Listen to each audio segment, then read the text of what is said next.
Pourquoi nous restons dans une relation toxique malgré l'évidence de la relation, malgré le fait d'être face à la réalité, de bien comprendre intellectuellement parlant en tout cas que nous sommes dans une relation toxique, que nous sommes en souffrance depuis des fois des années et des années et des années. Pourquoi est-ce que malgré tout nous restons? Il y a cette dualité, cette guerre à l'intérieur de soi entre notre raison qui nous dit de partir, de quitter et nos émotions qui nous bloquent littéralement sur place. Dans cette vidéo, je vais partager avec toi 10 points qui peuvent expliquer le pourquoi nous restons dans ce type de relation et j'espère que ça va t'aider à élever ton niveau de discernement et à prendre conscience de ces points pour mieux agir dessus et t'aider à avancer et à cheminer dans ton travail de libération ou de reconstruction. Bonjour à toi, ici Fabien Arnoux, ton coach pour te libérer ou te reconstruire d'une relation toxique le plus rapidement possible pour que tu puisses retrouver la personne rayonnante, pétillante, confiante et pleine de vie que tu étais avant ce type de relation et surtout clôturer définitivement le chapitre des relations toxiques à ta vie. Si tu me découvres à travers cette vidéo, n'hésite pas à t'abonner et à cliquer sur la petite cloche de notification pour être tenu au courant de mes prochaines vidéos audio et posts quotidiens pour t'aider à avancer. Voyons tout de suite le premier point que nous allons explorer dans cette vidéo. Le premier point, c'est une faible estime de soi. Beaucoup de personnes que j'accompagne au sein du processus que j'ai mis en place qui s'appelle le programme Renaissance peuvent avoir une faille en termes d'estime de soi qui proviennent de nos blessures du passé. Et lorsque un enfant avec une blessure comme l'abandon et le rejet, il va internaliser en lui que potentiellement il ne mérite pas forcément l'attention, il ne mérite pas l'amour, il ne mérite pas de s'aimer, il ne mérite pas d'être aimé tel qu'il est et va donc avoir une forme de croyance sur la vie que ce qu'il est en train de vivre, c'est potentiellement ce qu'il peut avoir de mieux. Et lorsqu'on a ce type de croyances en soi, qui sont souvent d'ailleurs inconscientes, eh ben ça va amener l'individu à ne pas prendre la décision de partir parce que ça va venir activer chez lui une peur fondamentale, c'est de revivre sa blessure d'abandon et de rejet. Donc notre cerveau, qu'est-ce qu'il fait lorsqu'il est face à deux souffrances? C'est-à-dire que rester dans la situation, c'est de la souffrance, mais partir, c'est aussi de la souffrance. Et ben notre cerveau va malheureusement choisir la solution la moins pire, la solution la plus connue, et donc il nous bloque sur place et il nous maintient sur place. Ça peut être une des raisons d'ailleurs qui explique pourquoi est-ce que nous tolérons l'intolérable, pourquoi est-ce que nous acceptons l'inacceptable. C'est lié souvent aussi à des traumatismes et des blessures du passé qui ont conditionné des croyances limitantes à propos de ce que nous tolérons, de ce que nous acceptons, de ce que nous méritons et de qui nous sommes en tant que valeur personnelle, de comment nous nous percevons. Bien évidemment, plus j'ai une valeur perçue haute et j'ai une haute estime de moi, moins je vais tolérer et accepter des comportements toxiques. Plus j'ai une valeur basse perçue, plus je vais accepter et tolérer finalement des miettes d'amour et le manque de respect. La deuxième chose qu'on va voir aujourd'hui, c'est aussi la dépendance émotionnelle. La dépendance émotionnelle est extrêmement néfaste parce que c'est l'idée et la pensée que je crois que sans l'autre, ma vie n'a pas de sens, que j'ai besoin de l'autre pour exister. Il y a comme une sorte de vide intérieur qui m'empêche tout simplement de prendre les décisions de partir parce que si l'autre n'est plus là, même si l'autre est toxique, et ben en fait, moi, je suis qui? Je n'existe plus. Il n'y a plus d'identité, il n'y a pas d'identité personnelle. Ça rejoint le premier point sur les failles identitaires sur lesquelles on se construit. Et là, il est extrêmement important d'aller retravailler sur ces failles-là parce que tant que finalement, eh ben, je vis cette dépendance parce que j'ai l'impression que sans l'autre, ma vie n'existe pas, eh ben, je vais rester bien évidemment sur place. Ça va expliquer pourquoi je reste dans une relation toxique. Et cette dépendance émotionnelle, cette dépendance affective va avoir deux origines. Première origine, c'est celle qu'on vient de voir. Ça va se trouver dans les traumatismes de l'enfance, mais aussi à cause des stratégies d'une personnalité manipulatrice qui va te faire vivre le chaud et le froid, qui va te faire douter de toi, qui va au fur et à mesure, par toutes les stratégies de love bombing, puis ensuite de privation d'amour, et ben, va te faire douter de toi, va te faire perdre complètement tes repères et va créer en fait les symptômes de la dépendance affective qui en fait au départ ne faisait pas du tout partie de ton monde. Ces personnalités vont être capables de le créer parce qu'ils vont répondre à des besoins en toi, ils vont t'amener très haut dans ce sentiment de fusion au départ de la relation grâce au love bombing et ensuite ils vont retirer. C'est comme si on vient de te donner de la drogue malgré toi, tu as vécu un shoot extraordinaire, tu as vu la vie sous un angle complètement différent, c'était extraordinaire et incroyable en jouant sur les besoins et les désirs naturels et normaux de l'être humain pour ensuite tout te retirer. Ça crée un vide, ça crée cette sensation de « il me manque quelque chose aujourd'hui, donc j'ai besoin de reprendre ma dose ». Et ils vont agir sur ton système nerveux exactement de la même façon qu'une drogue et donc ils vont être capables de créer cette dépendance affective. Donc soit le point de départ, c'est un terrain favorable avec une enfance malheureuse, avec des traumatismes, ou alors c'est par cet effet qu'ils vont être capables de créer. Le troisième point qui explique aussi pourquoi nous restons dans une relation toxique, c'est l'espoir du changement. L'espoir de revivre le départ de la relation, ce fameux love bombing dont je viens d'évoquer, cet excès d'amour qui nous est donné au départ de la relation où tout est idéalisé, tout est parfait, tout est extraordinaire. Et on a l'espoir bien évidemment de revivre ça. L'espoir aussi que l'autre puisse changer et évoluer. L'espoir que l'autre puisse commencer une thérapie. L'espoir finalement de manière générale. Autant il peut être extraordinaire dans la vie, mais là, dans ce type de relation, il va être un frein majeur. Parce que tant que je continue de nourrir l'espoir que l'autre peut changer, l'autre va changer. Il me l'a déjà dit, et d'ailleurs, j'ai cru déjà le percevoir, parce que dans des moments de crise où on s'est séparés, où vraiment là, c'était le moment où la séparation allait commencer, où j'ai même acté cette séparation, l'autre est revenu avec un comportement complètement différent.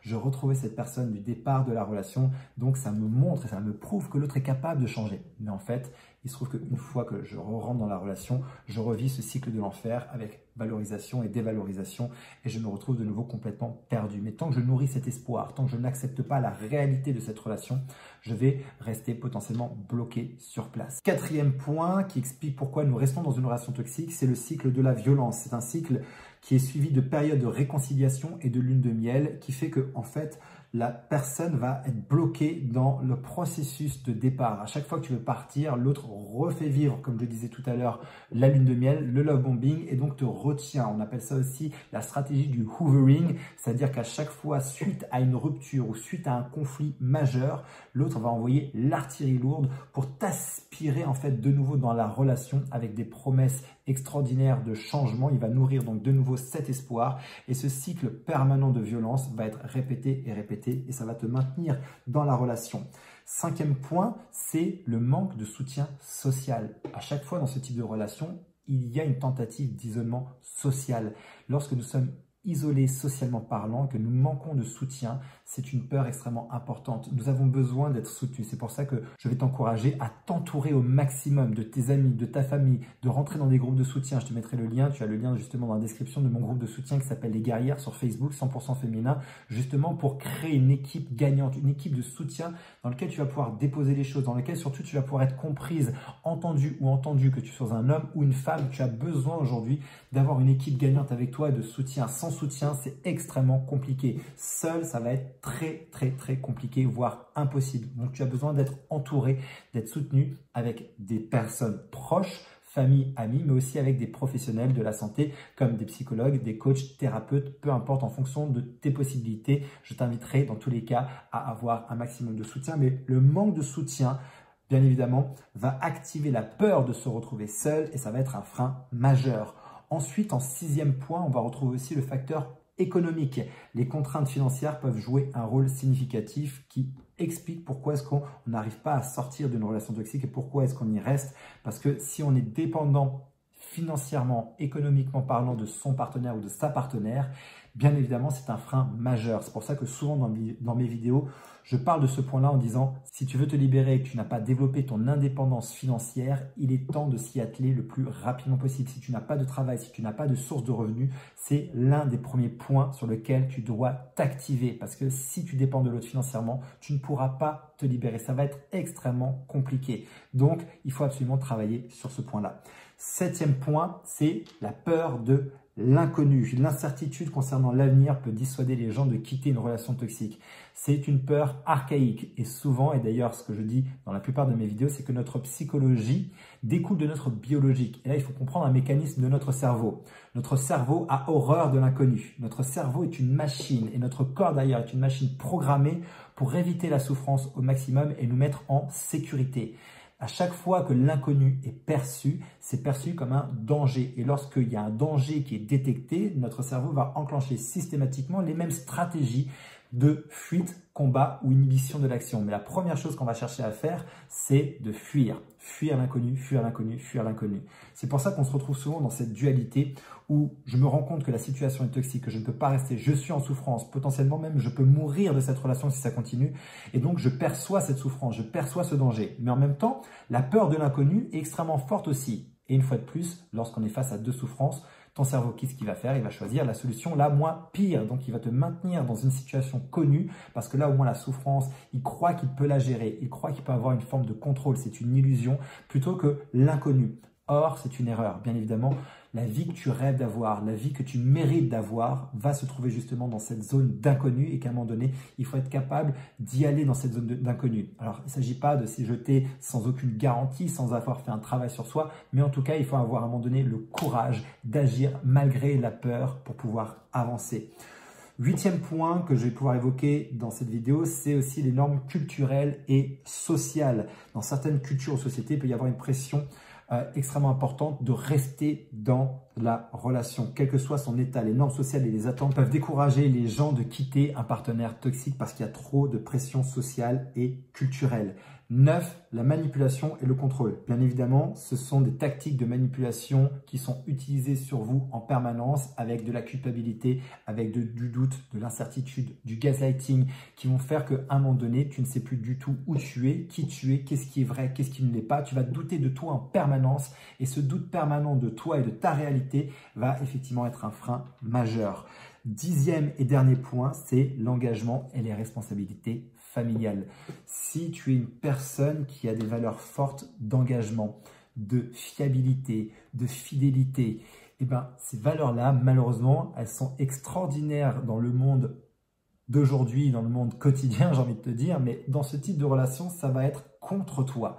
Et souvent, ces valeurs-là, qui sont des valeurs fortes chez les personnes que j'accompagne, eh ben, peuvent se retourner contre elles parce que si je suis marié avec des enfants, eh ben, je vais potentiellement privilégier l'engagement du mariage et aussi la stabilité de la vie de famille pour mes enfants au détriment de ma propre santé mentale et émotionnelle et physique. Et c'est une erreur. Je crois qu'à un moment donné, il est important de prendre un engagement non plus envers l'autre, mais envers soi. Parce que cet engagement envers soi, c'est ce qui va à un moment donné t'aider aussi à te libérer. Et tu dois t'engager pour ton bonheur. Tu dois t'engager ne serait-ce qu'au-delà de juste le bonheur, mais pour ta survie, pour ta sécurité. Il s'agit véritablement ici de ta survie et de ta sécurité. Parce que tu ne serviras personne si tu meurs de cette relation. Donc tes enfants vont en souffrir. Si tu n'es pas en forme, si tu es en dépression, que tu n'arrives plus à rien faire, tes enfants vont souffrir. Donc vaut mieux à un moment donné arrêter une relation pour reprendre le contrôle de sa vie, de sa santé mentale, physique, pour pouvoir apporter le meilleur autour de soi, apporter le meilleur de qui on est aux gens qu'on aime,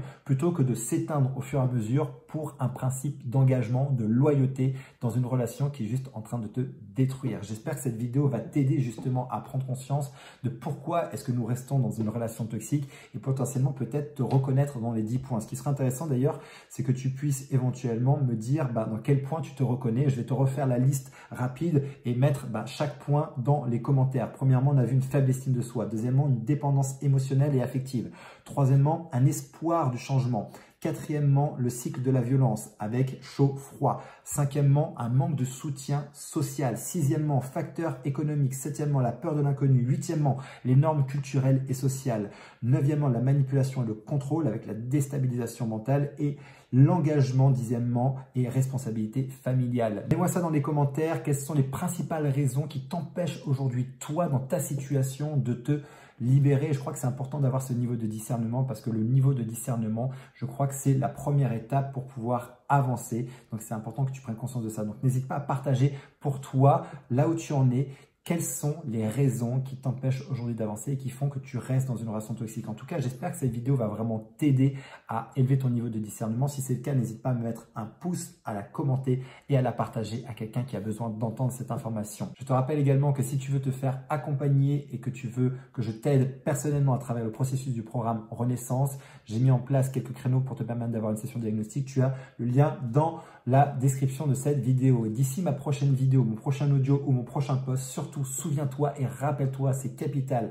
Quoi qu'il arrive, tu mérites d'être aimé, tu mérites d'être heureuse et d'être heureux. Et je te dis à très bientôt.